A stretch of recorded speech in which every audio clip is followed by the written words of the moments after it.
అసలు బొమ్మల కొలువు ఎందుకు చేసుకుంటారు? కొత్త బొమ్మలు ఏమక్కర్లేదమ్మా, మామూలుగా బొమ్మలన్నీ తీసుకొని వచ్చి అక్కడ పెట్టుకోవడం.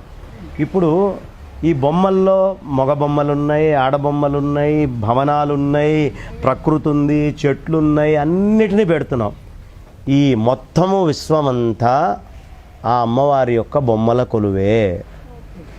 ఈ కనిపించే నువ్వొక బొమ్మ, నేనొక బొమ్మ, ఆవులొక బొమ్మ, అన్నీ బొమ్మలే.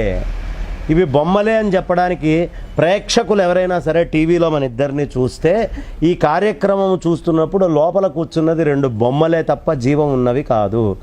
అక్కడ చైతన్యంతో ఉన్నట్టుగానే కనిపిస్తాయి టీవీ లోపల, కానీ నిజంగా ఇద్దరం టీవీలో కూర్చొని ఉన్నామా అంటే లేము. బొమ్మలుగా ఉండి అన్ని రకాలైనటువంటి సంశయాలు, ప్రశ్నలు అన్నీ.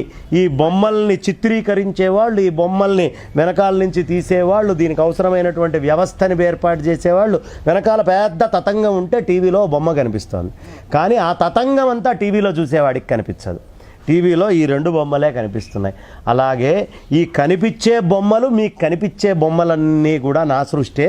కనిపించనటువంటి అవ్యక్త స్వరూపము, దీనికి మూల కారణమైన సంపద. ఇప్పుడు ఈ ప్రోగ్రాంకి అవసరమైనటువంటి డబ్బు, ఖర్చు ఇవన్నీ ఎవరికి కనిపించవు, అవి ఉంటేనే ఇది జరుగుతోంది. అలాగే మూల ప్రకృతి యొక్క అనుగ్రహం ఉంటేనే ఈ జగత్తు, ఈ బ్రహ్మాండంలో బొమ్మలన్నీ ఉన్నాయ్యా. ఈ బొమ్మల కొలువుకుండే ఇమోషన్స్ అన్నీ కూడా ఆ తల్లే కారణము. ఆ తల్లిని పట్టుకుండేటటువంటి వాడు ఈ మహామోహాల నుంచి, మిగతా అన్నిటి నుంచి దూరమై సుష్టుగా, యోగ్యంగా తాను ఆ అమ్మవారిని తెలుసుకొని పరమాత్మలో ఐక్యమయ్యేటటువంటి స్థితికి వెళ్తాడు. భౌతికమైనటువంటివి ఏవి కావాలన్నా, కనిపించనటువంటివి ఏవి కావాలన్నా అమ్మవారే. అందుకనే అమ్మవారిని అగ్నిస్వరూపంగా చెప్తారు. రూపము అంటే అగ్ని అమ్మ. గాలికి రూపం ఉందా? ఆకాశానికి రూపం ఉందా? అంతకుముందున్న పరమాత్మ నిరాకారుడే కదా. నిరాకారంగా ఉన్న పరమాత్మలో ఆకాశం వస్తే దాన్ని కొంచెం తగ్గించుకుంటే వాయువు వస్తే దాన్ని తగ్గిస్తే రూపం వచ్చింది. ఈ రూపము నుంచి కిందకి వెళ్ళాలంటే అగ్నిహోత్రం నుంచి కింద నీళ్లు కనిపిస్తాయి, భూమి కనిపిస్తుంది, ప్రకృతి అంతా కనిపిస్తుంది. ఈ కనిపించనటువంటి వెనకాల ఉండే వాయువుకి, వెనకాల ఉండే ఆకాశానికి, వెనకాల ఉండే పరమాత్మకి వెళ్ళాలన్నా అగ్నే అవసరం.